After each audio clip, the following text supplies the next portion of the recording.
I am Sushila Shukla. I welcome you all to Saket online classes. Children, today I shall explain to you all a poem, Dauber Beach, written by Matthew Arnold. But before starting the lesson, I would like to request you to like, share and subscribe our channel if you like it. Please don't forget to subscribe our channel. Now I shall start the poem, Matthew Arnold's poem, Dauber Beach. But before explaining the poem, I shall tell about the poet. The introduction about the poet. The poet is Matthew Arnold. Life and work of Matthew Arnold. Matthew Arnold was a famous poet, critic and essayist who was born in 1822 and died at the very early age of 66.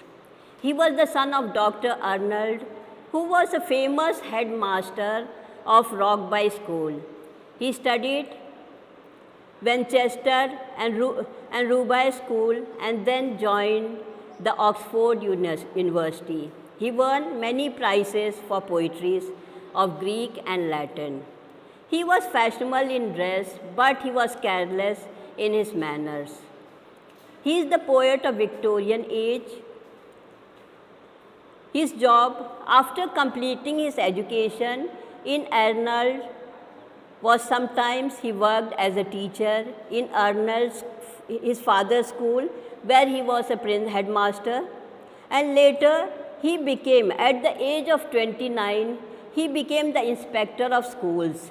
He did not like this post, but still he held this post and worked for about 35 years. During this period, he also acted for 10 years as the professor of poetry. Marriage. In his young age, he was in love with a French girl named Margaret. But this girl, she belonged to a very lower level of the society. She was only a governess or lady's companion. This match was not liked by Arnold's father. So Arnold gave up his beloved. Later he was married to Lucy Whiteman, the daughter of a judge. He had a happy life. The books which he had written, in 1849 he published his first volume of poems under the pen name of A. 1852, he published the second book named Empedocles on Etna. Other volumes of poetry were published in 1853 and 85. Merope, a tragedy, appeared in 1858. New poems in 1869. Types of poetry. Arnold's poetry had the same mood of melancholy and sorrow, and so it failed to have a great impression on the public. Prose writing. After 1867, he stopped his work of poetry and started writing essays. He wrote many essays. The Criticism, first and second series, Yesterday, Paul and Protestantism, Literature and Dogma, Culture and Anarchy, God and the Bible, last essay on church and religion. Next is Arnold and his age. He was the poet of the early Victorian age. It was an age of transition in ideas. The old world of settled belief and social ideals had been swept off by the upheaval modern age. He was keenly conscious of living in an age of perplexity and uncertainty. He considered this age to be having no faith and uncertainty was there. He himself expressed the situation that this was an age in which man was standing between two worlds. He said that this is the age when man is standing between two worlds. One is dead, the other powerless to be born. Melancholy notes in Arnold's poetry. The true note of Arnold's poetry is sadness. The true note of Arnold's poetry is sadness. He was ever haunted by their undertone in human life which is reductive and meditative.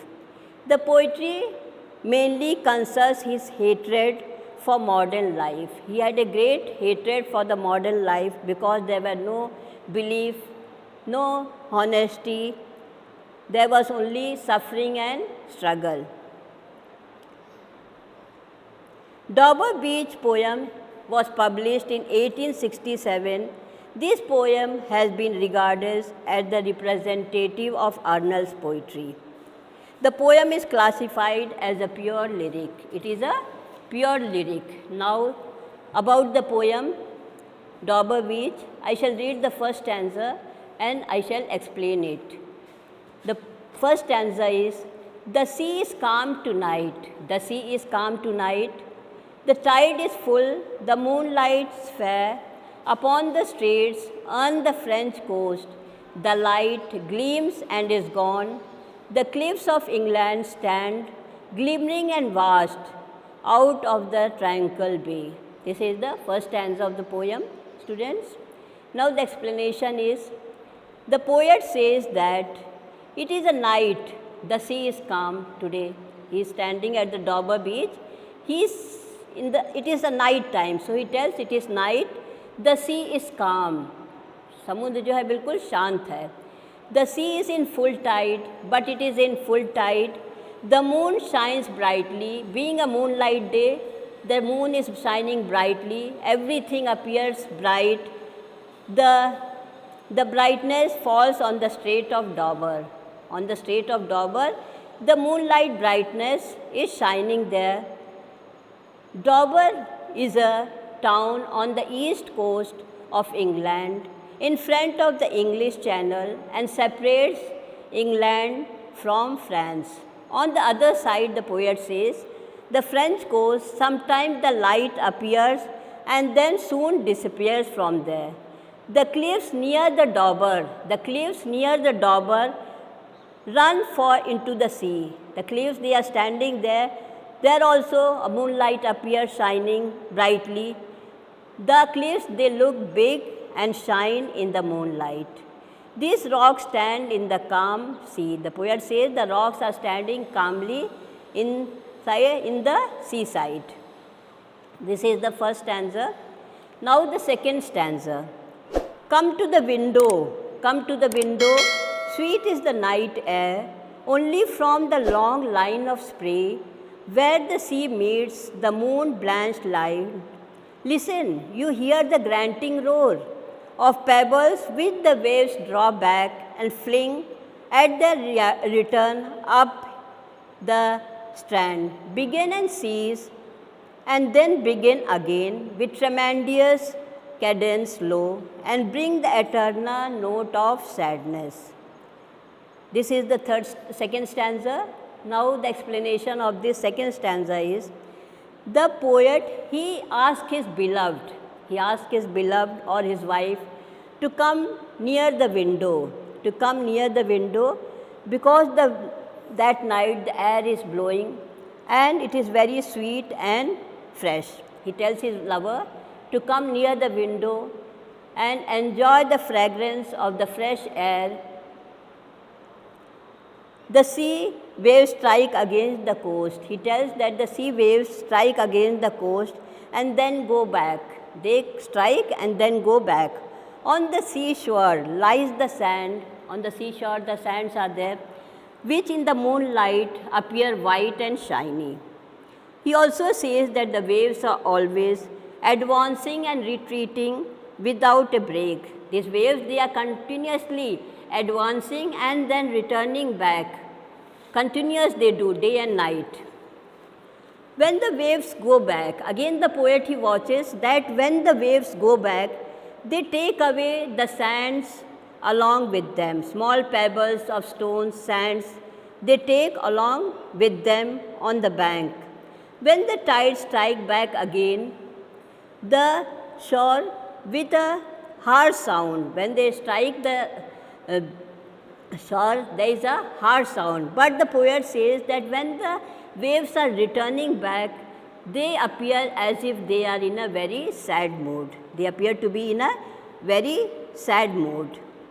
The waves move forward and backward continuously, and along with them, the sands also move forward and backward. Because when the waves strike the rocks or the shore, small pebbles of stones, the rocks break, and the small pieces of stones or pebbles, they come along with the waves backward. The action of the waves never stop. This action, it continues, it never stops. They do again and again. They do again and again. The poet says that the waves see to give a message. The poet, he says that seeing the waves, it appears as if it is giving a message of sadness. The ebb and flow of the waves till the rise and flow of the waves appears to say the message of human misery. The trembling music of the waves give us a note of eternal sadness. The trembling music of the waves, they appear to be out of eternal sadness. Now the third stanza of the poet. The third stanza is Cephalocholus long ago. Cephalocholus long ago heard this on the Aegean Sea, and in his mind the turbid ebb and flow of human misery we find also in the sound a thought, hearing it by the distant northern sea.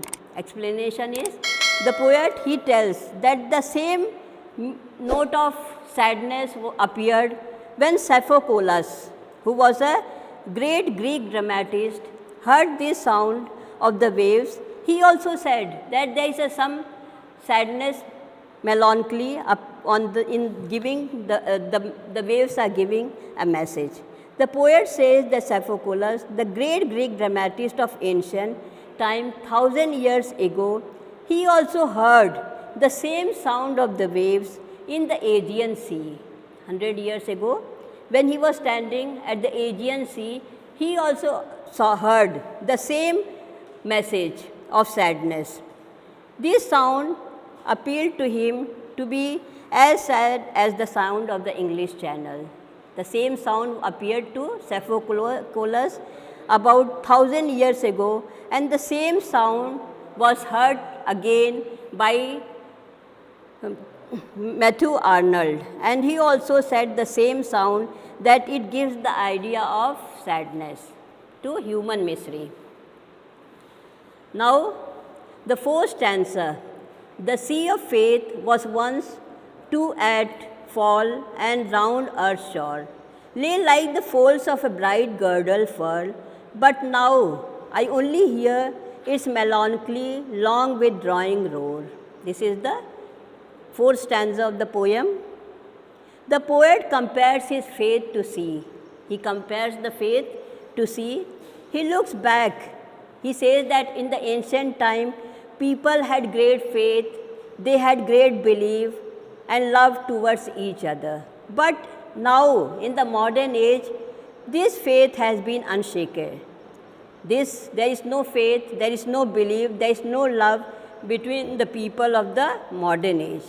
Then he also gives the example that the earth was surrounded by the sea of faith. He says that this earth was surrounded in the ancient time with the sea of faith. This sea was surrounded by the earth. The sea surrounded it just like the beautiful waist, the girdle around the waist of a lady, just like a girdle. Girdle means kardhani. जो kardhani ladies जो है अपने कमर में बांधती हैं, तो before the faith was in the way, same way, like the girdle which a woman wears around her waist. पहले समय में बहुत ही विश्वास था लोगों के अंदर, प्रेम था, हर एक चीज़ था. लेकिन in modern age nothing is there. There is no belief, no faith, no love towards each other. Even in the family also, all the time they quarrel, beat each other, fight. This love has finished. Everyone was happy at that time. The poet tells in the ancient time there was so faith, there was so belief, but all this has finished in the modern age. Everyone was happy at that time because there was no doubt and no disbelief. उस समय लोगों को एक दूसरे के ऊपर विश्वास था, ईमानदारी थी, प्रेम था, but now everything has been lost. He tells that his period of disbelief, doubt and conflict was in the present time. Today there is no faith. He says today there is no faith, there is no belief like the ancient time. Now the fifth stanza of the poem. And love, let us be true to one another, for the world which seems so various, so beautiful, so new, has nearly neither joy, nor love, nor light, nor sanctitude, nor peace, nor help for pain. And we are here as on the darkling plain, swept with confused alarm of struggle and flight where ignorant armies clash by night. This is the stanza. Now the explanation of this stanza is, the poet tells to his beloved that we too must be faithful to one another. We should not betray each other. We should always be faithful to one another. He tells to his beloved. He says this world appears to be only a dreamland. ये केवल सपनों का देश है. Now at present time it is only a dreamland. It seems to us to be full of beauty. देखने में पूरा संसार जो है सुंदरता से भरा हुआ है. It is full of beauty, variety and newness. सब कुछ नया है, विभिन्न प्रकार की चीज़ें हैं, सुंदरता भरी हुई है. But in reality the world has neither joy nor love nor help feeling, no peace. Poet is saying वास्तविकता में इस संसार में this modern age has no joy, no love towards one another. There is no peace, no certainty and no faith in the people. आज का जो संसार है ये दुखों से भरा हुआ है. There is no peace, no faith among the people, no feeling of helping other peoples. It is no escape from pain. We are living in a world which may be compared to a dark plain. We live in a world at the present time which is compared to the dark plain. There is no light, there is no guardians at all. There is no light. इस modern age में कोई भी रोशनी नहीं है. There is no light, there is no guardians and there is no faith at all.